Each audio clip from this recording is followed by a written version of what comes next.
Olá, o Gente em Destaque vai conversar hoje com uma ex-vereadora aqui da cidade, a médica Márcia Santos. Muito obrigado pela sua presença, por ter aceitado o nosso convite. Obrigado, Rodrigo. E obrigado a todos os ouvintes. Vamos conversar um pouquinho hoje, né? Contar um pouco da sua história. A senhora é nascida em Aracaju, né? Sergipe, né? Sim. A senhora passa a infância lá? Não, eu fui no colo. Eu nasci em Aracaju, mas toda a minha infância foi em Santos, né? Então, a minha alfabetização, eu fui com menos de 1 ano de idade para Santos. Como boa parte dos cintirantes de São Paulo, né? Eu sou bem essa história. Minha mãe e meu pai, que são nordestinos, eu nasci lá, mas eu fui no colo da minha mãe para Santos, né?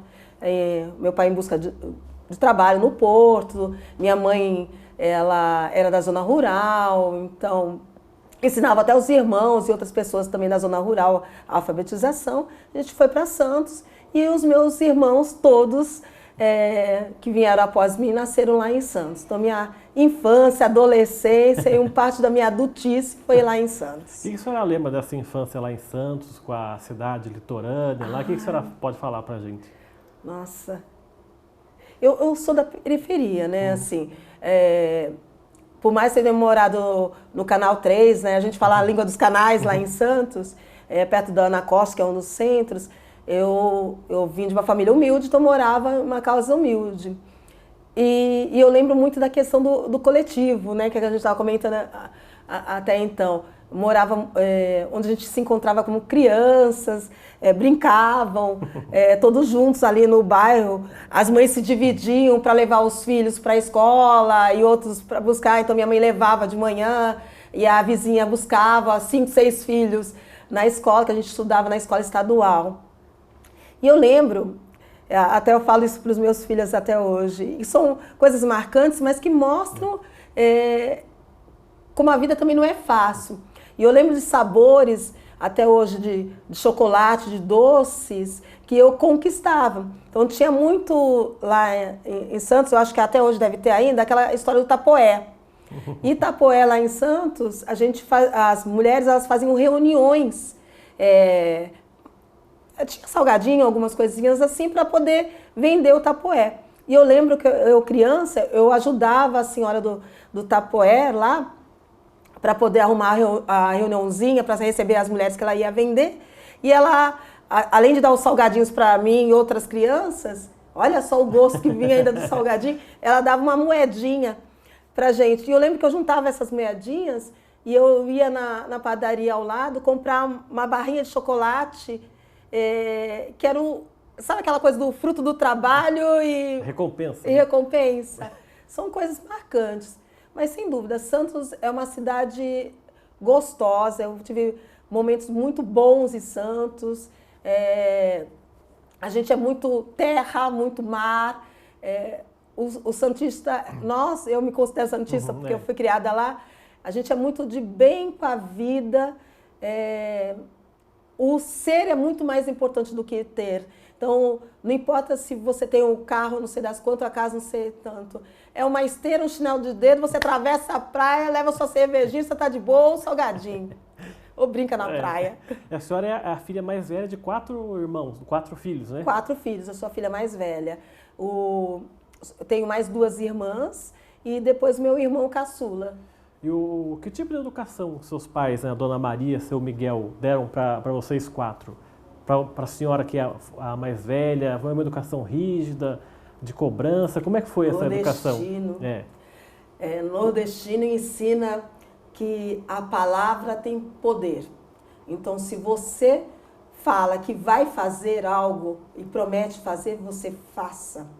Sua palavra tem mais força do que um papel assinado. Então, a honra e a honestidade pesam. Então, foi ensinado sempre o respeito ao outro, honrar o que você promete, faz, cumpra, a perseverança. Então, quando você tem algo por si como objetivo, correr atrás desse objetivo, não desistir. Tá? É típico do nordestino, né? A gente, essa criação de correr atrás do que se quer, do que se propõe a ter, não ter medo de trabalho. Eu sempre aprendi desde criança que tudo que eu conseguir na vida, um lápis, uma caneta, o que for, vai ser às custas de muito trabalho, nada vem do céu. e virar do céu. Foi isso que eu ensinei, aprendi ensino aos meus filhos, tá? A respeitar os outros. Eu acho que são os grandes marcos. Respeitar muitos mais velhos, muito mais velho também, porque nordestino, essa criação da herança, da onde você veio, é muito importante. Um tempo atrás, antes da pandemia, eu já não ia para o Nordeste, para a terra dos meus pais, há uns 20 anos. Meu filho mais velho ele está com 20 e poucos anos, ele foi lá quando bebê. Meu filho mais novo não conheceu. E aí eu fui lá rever meus tios avós, meus tios. E isso é muito presente na criação do nordestino, a importância da família, as raízes. Né? Acho que isso é o mais importante. Como característica de personalidade, né? A senhora relembrando a educação dos seus pais, o que a senhora hoje vê que a senhora é mais parecida com o seu pai em questão de personalidade e com a sua mãe também, a mesma coisa? A gana por trabalho, a honestidade do meu pai, a perseverança, sem dúvida. Pode levar baques ao longo da vida, mas continua sempre. E da minha mãe, a gana por, além do trabalho, do aprender. Minha mãe, ela fez faculdade com 65 anos, se formou com 65 anos. Então, essa gana, essa vontade de sempre estar aprendendo, isso vem na minha veia, eu não consigo parar. Há pouco tempo eu fiz uma segunda graduação de administração, estou pensando em outras coisas também. Essas duas personalidades, essas duas qualidades dos meus pais estão encurtidos em mim. E a questão do exemplo também, né? Que sim, o exemplo sim, passa para os filhos. Né? Sim, quando você convive com pessoas de índoles como os dos meus pais, meus avós também, não tem como você ser diferente, tá fora da curva, né? Você aprende que é esse o caminho, e é o caminho correto, né? É o caminho certo a ser seguido. E foi um tipo de educação que a senhora também passou para os seus filhos? Sem dúvida, sem dúvida. Como o pessoal fala do fio do bigode, né? Isso meus filhos seguem à risca. É difícil, muito difícil nos dias de hoje, né? Que hoje é complicado honrar a palavra. E a gente sofre com isso, mas meus filhos aprenderam isso sim. A perseverança, a honrar a palavra, a respeitar o outro, a respeitar independente da classe social que se tenha, né? Não importa se é desde o senhor que mora na rua, o coletor de lixo, ou é o presidente do país, ou o prefeito, seja lá o que for. Todos são respeitados da mesma forma. Meus filhos fazem assim, meus pais fazem assim, eu faço assim. O valor é o mesmo. Essa família humilde que a senhora falou, né, da periferia de Santos, a senhora começa a trabalhar muito cedo? Eu sempre ajudei na casa a cuidar dos meus irmãos. Então, o que aconteceu?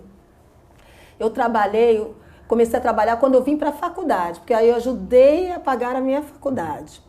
Antes disso, eu era mais velha, então minha mãe ia fazer as coisas fora e quem ficava cuidando deles e cozinhando era eu. Então, com 14, 15 anos, eu ia nas reuniões dos meus filhos, eu era a representante legal dos meus irmãos. Eu falo, filhos, olha, ato falho. Como se fossem, né? Como se fosse. Então, eu que cozinhava, eu que cuidava, eu que ajudava, para minha mãe poder fazer as coisas dela, porque ela era adulta, era a única adulta em casa. E lá em Santos não tinha para mulher, o que eu conseguia mais era faxinas, né? E minha mãe aí fazia as outras tarefas e eu cuidava dos meus irmãos. E meu pai fora. E a senhora teve que já ter essa maturidade logo cedo, né? Sim, de ser um pouco mãe, né? Um pouco mãe da casa, sim, logo cedo. Eu tive que aprender a ajudar na educação dos meus irmãos, ajudar no cuidar da casa, né? E aí, de tudo, desde a gestão, compra, a buscar recursos, como eu falei ali do Tapoé também, porque não é só para os doces, né? Para os agrados, mas também para pequenas coisas, para ajudar em casa também. E esse interesse pela medicina começa a rodear a senhora quando? Desde a minha infância. Desde a minha infância. Mas a senhora, por quê? A senhora via médicos trabalhando e queria ser igual? Como é que era isso? Eu sempre eu sempre brinquei junto com todos os meus amigos, desde os meus 9, 8 anos, jogava muita bola. Nunca fui muito de brincar de boneca, essas coisas, mas eu acho que até por cuidar dos meus irmãos, eu sempre pensei no cuidar, né? E as minhas tias, eu tinha uma tia que ela morava, que era como se fosse minha segunda mãe. E ela morava em Santos, ela também é de Sergipe, e ela morava em Santos. E ela foi técnica de enfermagem. E eu ficava um tempo com a minha mãe, aí ia ajudar a minha tia, ficava um tempo na minha tia. E aí esse mundo da saúde, a minha tia foi me apresentando, né? O dia a dia como era o dela lá no hospital, o dia a dia como lidar com os outros, o dia a dia com as pessoas, né? O cuidar. E eu tive algumas perdas na minha vida, né? Avós muito próximos, tios muito próximos, que eu me sentia impotente com os meus 10, 11 anos. E aí, como criança, a gente pensa, nossa, se eu fosse médica, eu podia ajudar meu pai, podia ajudar meu tio, podia ajudar meu avô e minha avó. E isso foi crescendo comigo. Então, desde que eu me conheço por gente, desde os 9, 12 anos, eu penso em ser médica. E aí a gente pensa, pô, pobre, escola pública, mulher, negra, na minha época é mais difícil ainda. Eu vou entrar nessa parte daqui a pouco. Ser médica, pô, tá quase na caixinha do impossível, né? Mas eu falo, não, mas eu sou filha de nordestino, perseverança, vamos batalhar, vamos lutar. Ao longo do caminho a gente pensou, de repente, fazer outras, não deve ser para mim, fazer outras áreas, sei lá, farmácia, mas a luta nunca é em vão, né? A gente luta e consegue. Então, o meu sonho eu consegui realizar. A senhora entrou em Taubaté? Em Taubaté. Taubaté, na Faculdade de Medicina em Taubaté. Na Faculdade de Medicina em Taubaté. Já há algumas décadas. E foi lá nessa trajetória, indo e voltando da faculdade, que a senhora conheceu Jacareí, mais ou menos por aí? Nossa, eu lembro a primeira vez que eu vi Jacareí. Por incrível que pareça, mas eu sabia eu que ia morar em Jacareí. Antigamente, a gente tinha um ônibus que era da Santa Maria, que a gente chamava Pinga-Pinga. Então, era um ônibus que saía de Santos, São Vicente, passava em todas as cidades até Aparecida. Era pinga-pinga mesmo. Santos, Jacareí dá umas 2 horas, 2 horas e meia. Taubaté 3. Mas o pinga-pinga demorava 5 horas, 6 horas. Então, nesse ônibus subia todo mundo no meio do caminho. Então, algumas pessoas da zona rural, com galinha, cachorro, tudo, tinha de tudo. E a gente era o ônibus que a gente tinha. Eu descia direto para Santos, para ajudar em casa, quando não ficava durante a semana na biblioteca. E eu lembro que o ônibus, ele vinha ali pela Mogi Bertioga, Estrada Velha, aí passava ali pela praça, Praça dos Quatro Poderes, passava em frente do antigo porão, que é aqui perto do ponto do ônibus. Em frente ao fórum, né? Em frente ao fórum. E eu lembro desse movimento daqui e o movimento saindo da Getúlio Vargas. Aí eu olhava aqui, eu via muita gente na cidade, falei, pô, eu venho de uma cidade como Santos, animada, estou vendo uma cidade menor, que eu sempre quis fugir de São Paulo, mas super animada, super... brilhava para mim a cidade. As pessoas brilhavam aqui nessa época, quando eu passava aqui, eu falei, nossa, um dia eu vou parar aqui e vou conhecer essa cidade. Parei e fiquei. Foi assim uma paixão à primeira vista? Paixão à primeira vista. Paixão à primeira vista. Eu tenho uns pontos aqui em Jacareí, ao longo desses anos que eu moro aqui, que são os pontos que eu acho que eu me sinto em casa. Eu vi bairros crescerem aqui em Jacareí. Então, esse ponto é um ponto que lembra, eu estou de volta para casa. O ponto descendo o SESI, lembra também com aquela vista de Jacareí, lembra, estou de volta para casa, porque era o meu caminho quando eu vim de Santos. Então, é paixão mesmo, é amor, não é nem paixão, é amor. Para a gente encerrar esse bloco, a senhora falou do ônibus, né? Demorava 5 horas para ir voltar. Como é que era essa rotina que imagino que era bastante cansativa. Nossa, né? muito. Como é que era de ir e voltar, o desgaste? Como é que, para a gente fechar esse bloco aqui? Era muito desgastante. Assim, eu era de uma turma lá em Taubaté, nós éramos 60 alunos, 20 eram santistas. Então, todo perfil chinelo do dedo e bermudinha, né? Mas assim, a gente fazia muito essa viagem mesmo. É muito cansativo, são 5 horas de ônibus. Né? 5 horas desce, para, você levando sua mochila nas costas e pegando esse trajeto. Aí teve uma época que eu mudei esse caminho para ter um tempo menor, mas ir para o São Paulo, mas que também era desgastante, porque pegava Taubaté até São Paulo, pegava metrô até Jabaquara descia, e depois andava até em casa, que era mais fácil andar até em casa. Como também era mais fácil sair da onde eu morava, vir a pé até a rodoviária para pegar o ônibus para poder ir para Santos. Era cansativo, mas o fato de voltar para casa, buscar essa energia da família, não tinha preço. Sabe, ver meu pai, ver minha mãe. E são essas lembranças do meu pai faleceu tempos depois, que eu carrego até hoje. É essa energia. Tá certo, vamos fazer então o nosso primeiro intervalo aqui. O Gente em Destaque volta daqui a pouco, até já.